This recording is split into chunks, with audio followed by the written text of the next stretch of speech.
Hey there, you found Cameras and Car Seats, the podcast for photographers who are tired of being told to hustle harder while trying to remember if you grabbed diapers at your last Target run. I'm Jamie, your destination adventure elopement photographer who somehow manages to adventure with couples while raising tiny humans. And I'm Alex, holding down the Lincoln logs in the Midwest traditional wedding scene, proving you can crush those weekend weddings and still make it to family dinner.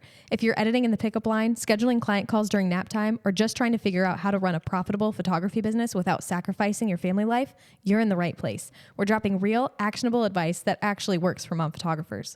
No bro marketing, no toxic hustle culture, just two photographer moms keeping it real about making this whole business thing work while raising our families. So grab your watered down iced coffee. Ignore that pile of laundry for another hour or day. And let's dive into today's episode. Hey everybody, welcome back to Cameras and Car Seats. So today we're going to talk about marketing and things that you can be doing in 2025 to help grow your business and honestly just market in a fun way that feels like you.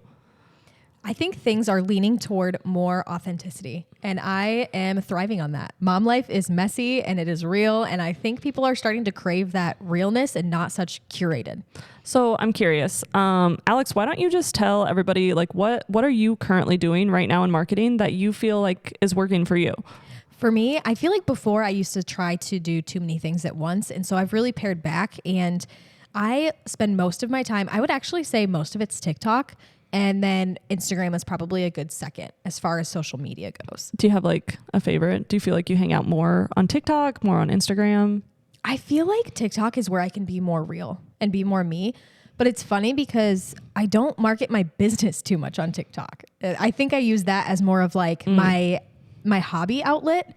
And then when it comes to business, I use Instagram. But I do feel like Instagram is just slightly more curated or planned out. Well, and I feel like because Instagram, like the feed, and I don't know if it's just because like that's what we're used to because Instagram has been around longer and you're just used to like going to someone's profile and you're like, oh, okay, this is cohesive. This looks nice. And then like with TikTok, I feel like TikTok actually has been around for almost 5 years now. And we're just kind of used to the messiness of TikTok. Yeah, people look at Instagram as like almost a little portfolio, right? But TikTok, I feel like nobody is going and looking at like a feed necessarily and being like, oh, this looks really pretty. Like TikTok is like FaceTiming your best friend and Instagram is like, hey, here's an intro to me in a more curated way. Yeah. Like I actually really like that comparison. It's almost like saying that TikTok is your like bedroom and like it's kind of messy, laundry everywhere. And then Instagram is like the outside of your house with your nice pretty lawn. Yeah. Even though it's winter. Yeah. Your nice pretty snow. So I feel like what are like some of the, like, do you feel like you're doing like trends on Instagram, TikTok? Like what kinds of things are you posting on social media that you feel like have helped like either grow your ideal audience or who you're talking to? I definitely post differently on TikTok versus Instagram. With Instagram, and if I'm posting reels or content, it's going to be serving who I want to be serving. So I'm talking more to my clients and addressing their pain points or helping them like in areas that they're trying to plan. And so I definitely use more hooks and stuff on Instagram. Like, hey, if you want a seamless wedding day timeline, this is what you need to do. And then have more information in the caption. TikTok is more like go with the flow, kind of fun. Do you ever feel like you're running into an issue recording content? Because I feel like for me, it's because I'm a stay-at-home mom. I can only record content at certain times just because I don't show my boys on my business accounts anymore. So I'm just like, how are you going about recording stuff? Like, yeah, I very rarely show my kids on my social medias. Most of my like behind the scenes content and stuff like that is when I can remember to record on the day of a wedding or at a shoot. It's kind of more like my behind the scenes. Sometimes I'll set up my phone and just like, if you're sitting there editing something, that's an opportunity to create content. Like just set up your phone. Even before I even bought a tripod, I would just like stack up some books or something and like put my phone out, hit record and record like 5 to 10 seconds of me just editing, sitting at, well, now I have a standing desk and I highly recommend. Oh yeah. I love my standing desk. Yes. And my walking pad. So I would just like set that up and record it and share that. And you can share helpful little tips or whatever just through that. Yeah. Well, and so I'm curious. So you have TikTok, you have Instagram. What other things are you currently doing right now? So working a little smarter and not harder here. My Instagram is also linked to my Facebook business page. So anytime I post on my Instagram, it also gets forwarded to my Facebook. So then it looks updated and it looks like I'm active there, because if people can find me through that avenue, but without actually having to take the time and post separately to both. Yeah. I do the same thing. Yeah. I occasionally though too will post on Pinterest and also SEO, Google, blogging, all of that kind of stuff.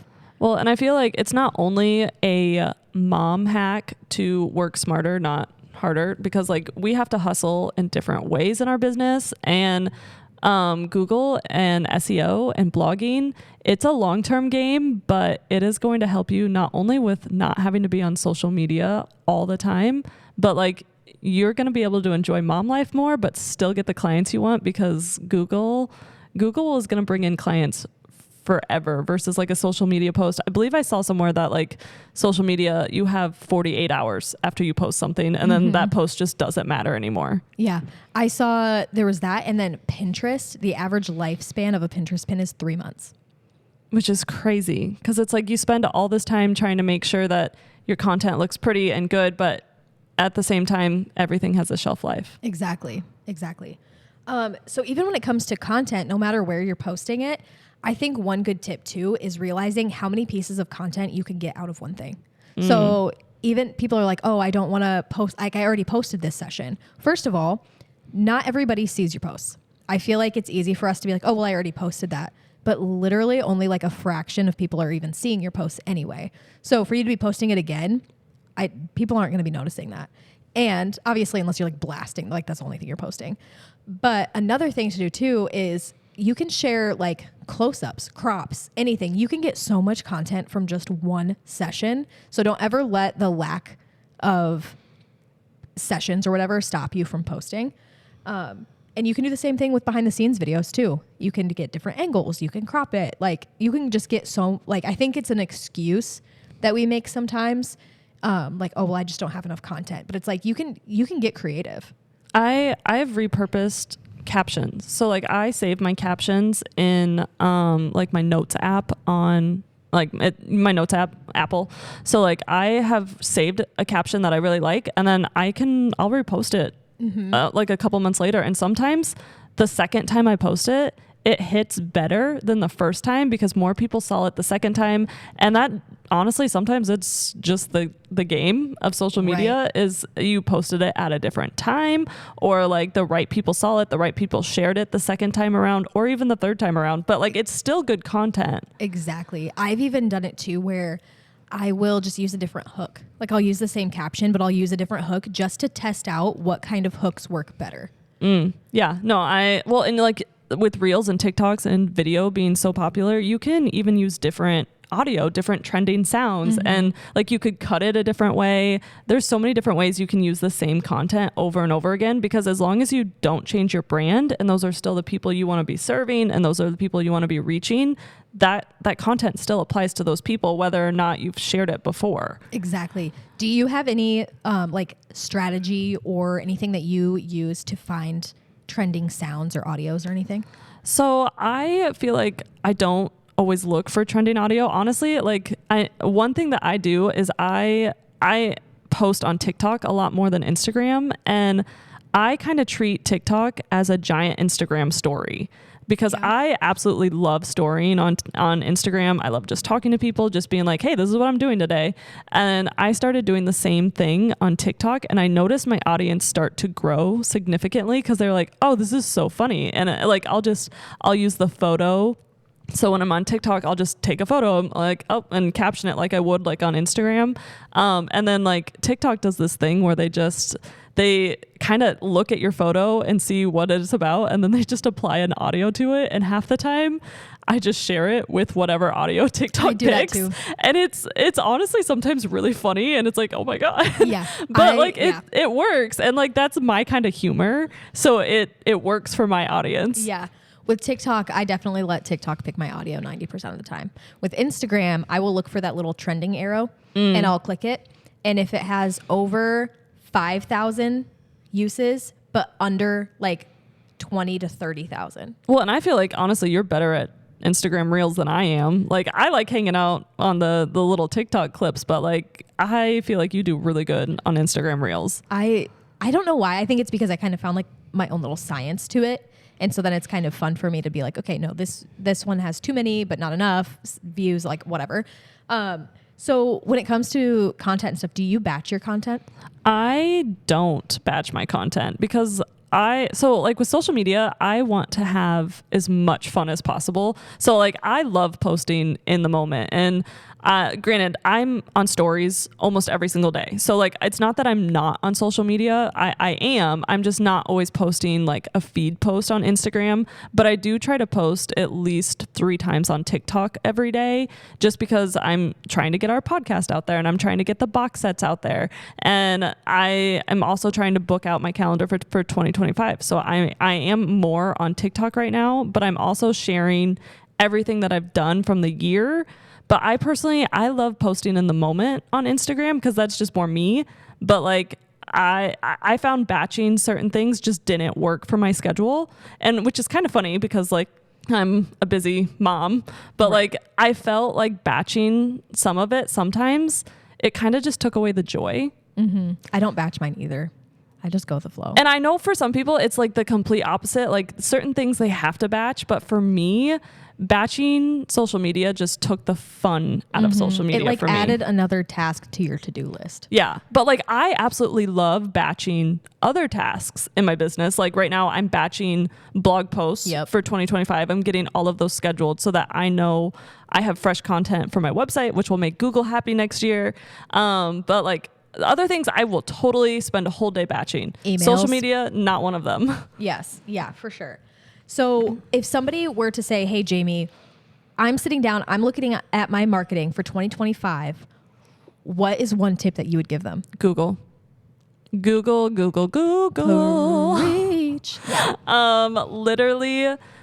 Literally Google. I was hoping you'd say something else so that I could have that answer. No. Okay, seriously though. So blog, like I know I just talked about blogging, but like making sure your website is up to date, making sure that your metadata on your website, your images are labeled a certain way, and then that you are blogging good content, not just I photograph in Colorado weddings, Colorado wedding photographer. People can tell when it sounds like AI wrote your blog post. Yes. Like it is a task, which there are amazing blog writers out there. I've actually hired 2 blog writers in the past just when I got busy. But like legit having those blogs and then talking to Google, but also talking in those blogs to your ideal client. So yes, you are trying to integrate keywords so that Google finds you and that your ideal clients find you, but the blog post needs to have good written content that will help your ideal client. Yeah, it needs to be shareable and it needs to be like digestible for your client. Like you're sitting there helping them. And like if you are not findable on Google in today's way of doing business, you're not findable. Like you can only do so much with social media, and honestly, you don't own social media. So if you are not taking control of your website and putting your content out there on your website, which you own your URL, then you're putting your eggs all in one basket, so to speak. Exactly. And you have to spread yourself out with marketing. You shouldn't always only do one thing, like only do social media or only do Google. You want to spread yourself out a little bit so that you're sprinkling in people from different avenues. Yes. I have a quick Google tip too. If you're like hearing SEO and you're like, this is just a lot for me right now. One tip that has really helped me too is if you have shot a wedding at a specific venue, or you shot a family session indoor at some location, or wherever you're trying to get business, go to that Google business profile and leave a review with the photos that you took. I have I think it's over 200,000 now views in my photos and like these are genuine reviews. I'm not saying leave fake reviews, but I go and review every venue, every vendor. I drop photos, and like one, like everybody likes to read a Google review. Like I got a 5-star review from a client today and I'm like, oh, thank you. Yeah. But like so it's not only helping those vendors that you've worked with that, like, it's like you scratch my back, I'll scratch yours, but like you're the photographer. So you have the photo proof of it. And then people can see your photos on those Google reviews and they're like, oh, these people have already worked together. Yes. It's a win-win. Yeah. And it's super easy and simple to do. It's something that you can sit and do in an afternoon and just be like, okay, here, I put those out. Cause yeah, I just got an email too, like a couple days ago. I think one of mine's at like 100,000 or something like that. Nice. Also with Google, so SEO, Google, like when I first was hearing about that too, I was like, what does that even mean? Like what? But like, I have reached out to different people in the industry, and I know you have too. We've invested in different educators. I specifically, if there's something I want to learn, I find that person who's doing it really well, and then I pay them for them to teach me. Yes. So it always will save you time and money and effort and energy if you just learn from somebody who knows what they're talking about. Oh my gosh. Yes. Literally, you took the words right out of my mouth. Cause like I recently learned how to do Google ads earlier this year. And so Google ads is one of my marketing techniques that I'm doing right now into 2025. And I know that you've had success from Google ads this year. I want to say your calendar is almost completely full now. It is. I'm at 19 weddings for next year. Which is so awesome. I love that for you. I have booked 17 or I think it's 18 now, 18 weddings in the last 3 months. And how many posts on Instagram is that from? That's all from doing Google. That's all Google. I think a couple in there were vendor referrals, which is something that we can also Yes. Okay. about. So like I was going to say, like, pivoting besides outside of Google, I feel like we have given Google all the love. Yeah. But if you are in more, and I feel like you can speak to this more too, because I feel like it applies more to the traditional wedding space versus just like the elopement space, which is network marketing. Granted, I do have some planners and some florists that I still network with, and I feel like I have connections across the US because I am destination. But with you, with more local and like people that have like more of a local market, can you just like talk about how big? Yes. So even if you are starting out or you feel like you're in a lull or going into the new year, reach out to your local vendors. I spent, like a couple months traveling. I would literally take meetings 2.5 hours away just to sit down for like 15 minutes with some of these venues and vendors and everything to build a personal in-person connection. I think that in-person connections make all the difference. It's so much different than saying, hey, whatever, like on Instagram, a DM. When you step out of that and into the real world and meet someone in person, I think it makes so much more of an impact, and they're so much more likely to refer clients to you. So I have made connections with venues in the area that I want to work with, and I have booked some weddings through there because they sent couples my way. Well, and I mean, at the end of the day, we are a human to human business. Mm-hmm. So like human connection is everything, because you have human connection with your clients. It makes sense that like if you want more of a certain kind of client, you have that human connection with the vendors and the venues and people you want to keep working with. Exactly. Because like if you don't go out there and make the connections, then people are going to be like, well, your photos are pretty, but I don't really know anything about you. And like, I feel like it also talks about like being a personal brand, being personable, not only on social media, coming off as yourself, but like when you work these events too, because there's always somebody watching you. So like even at weddings, I've had people hire me from weddings because they're like, you are the photographer at so-and-so. So it's just like always making sure that you are coming across as like, yes, you're serving a certain client, but like say a wedding guest is watching you and they're like, you were like, I've had it before, people come up to me and they're like, you just look like you're having fun and like you love your job. And I'm like, that's literally my favorite compliment. Yes. Yeah. Okay. So another thing I think is huge too, to leave a lasting impression and help yourself in marketing, is also client referrals too. So client experience. What do you think are some things that are important when it comes to the client experience? Oh, okay. So communication is like my top thing. And I feel like we can go into that when we talk more about like workflows and automation and how to like make that better. But just like, even if you're doing everything manually, even if you are totally new to this, making sure that you are transparent with your clients, not only from your website, but every point of contact. So every email, every text message, every time you meet in person, and just being as clear and honestly, in a way, over communicating. Yes. So I send out an expectation email when my clients book with me.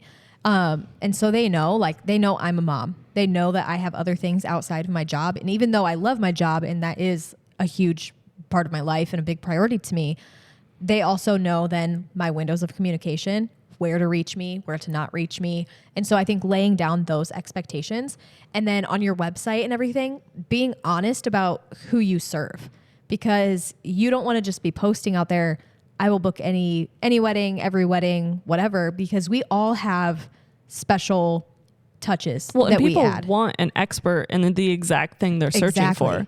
Like, people aren't going to come to me for a Catholic wedding. They look at my website and they're like, she's scaling a mountain. Yeah. So I know for me, when people reach out to me, the most common thing I hear is, I love how natural, candid, and in the moment your images are, and that's what we want. What do people say to you the most when they reach out to you?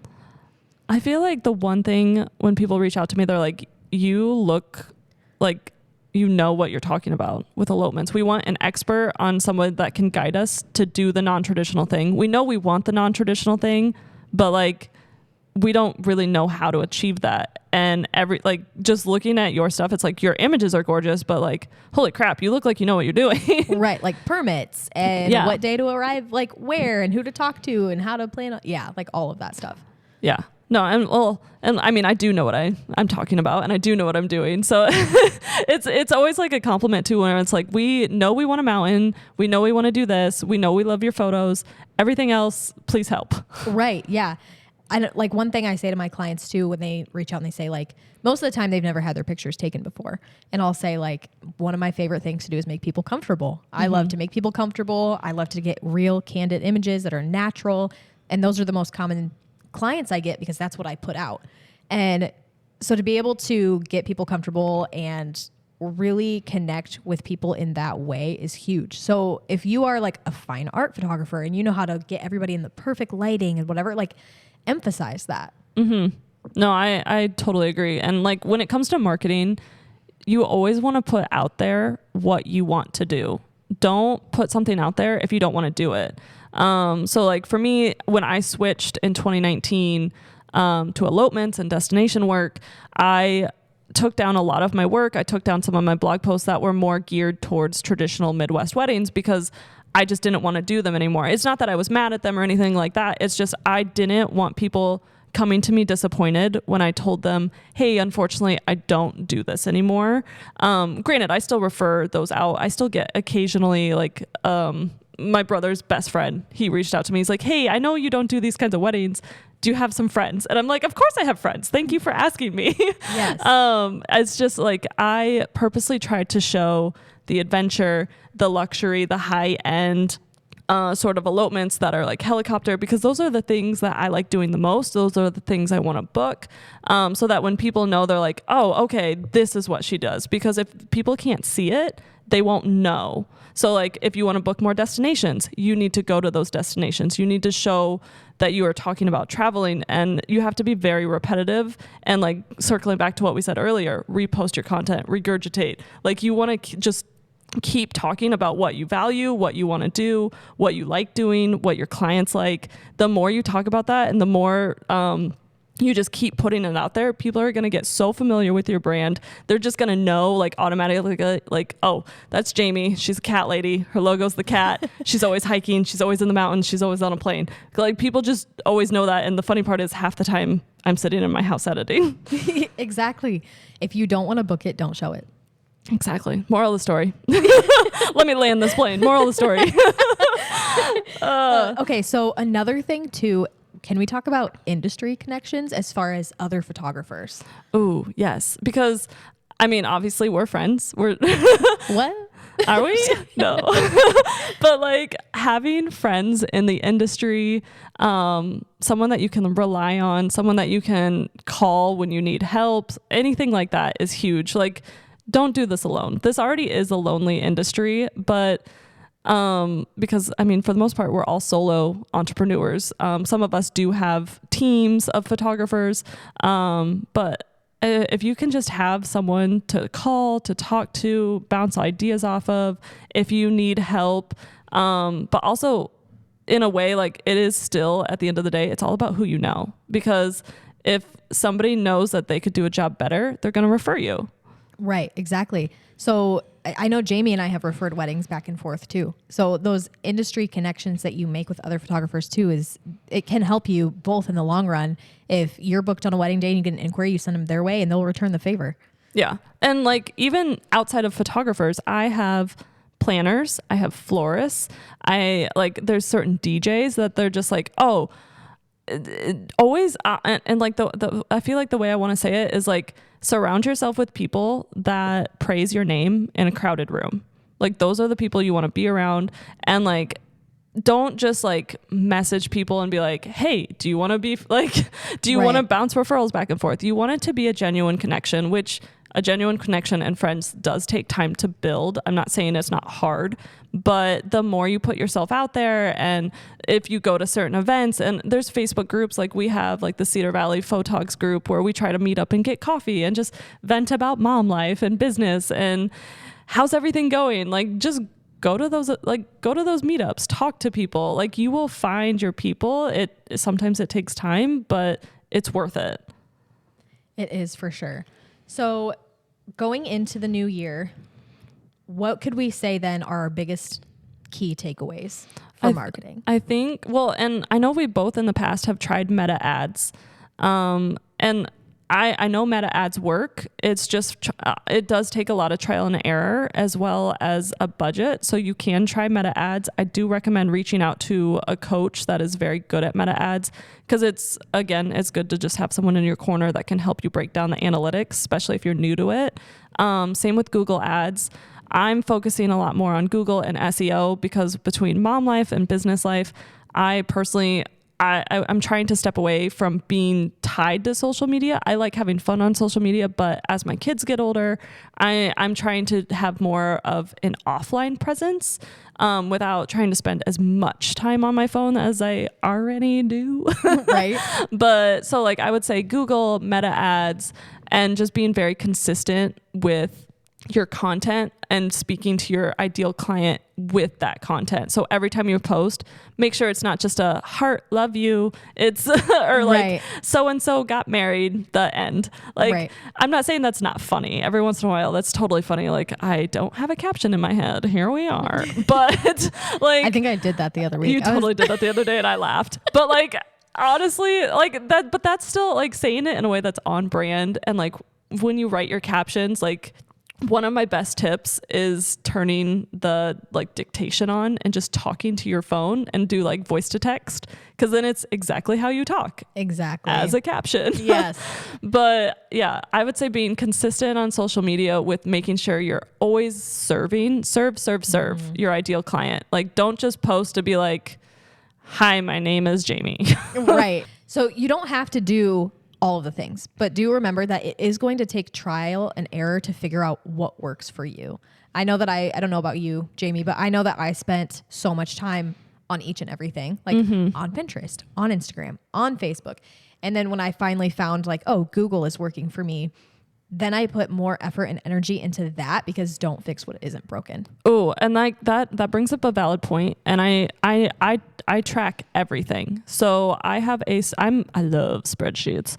But like I have a spreadsheet that shows where my inquiry came from, and like everything like that. So I can grow what is working, and I can spend time and money into what is working and not have to guess and be like, well, I think they came from following me on Instagram. Right. And it's always good to track, because you can't grow what you don't track. Exactly. I have the same thing. And then it'll even say like, okay, did they respond after my like initial inquiry response email, or did they ghost me there? Or did they book a consult, or did they ghost me after that? So then you can kind of see in your workflow what is working and where most people are dropping off. Well, and like, I know that everything we're saying right now, it's like, oh, that's going to take time to make. Yes. And initially it is going to take time to set these systems up. But once you have these systems, you just go through and be like, okay, this person ghosted right away. This person ghosted after pricing. This person ghosted before the consult call, or this person canceled the consult call and never heard from them again. But like, this way you can be like, you can figure out like, are my leads coming to me and are they price qualified, or am I getting the wrong audience? Am I not talking to the right people? So you can refine where your marketing's going, refine who those leads are. And if those leads are booking, you know you're hitting the mark. But if they're not booking, you can try to figure out where in your marketing funnel is falling short. Exactly. You can see if people are just reaching out just to reach out and like, okay, they're not vibing with the style that I'm wanting. So, okay, I'm not marketing my style and my approach the correct way. Or, oh, these people are like, seem great, but then our ideas of pricing are off. So I need to change something there, or I need to do a better job of conveying why I am worth that price. Yeah. It's like, there's so many reasons to track everything, because like once you have it all laid out in front of you, it makes so much more sense. Because like I ran into an issue when I first rebranded. It was like people were still coming to me for traditional Iowa weddings.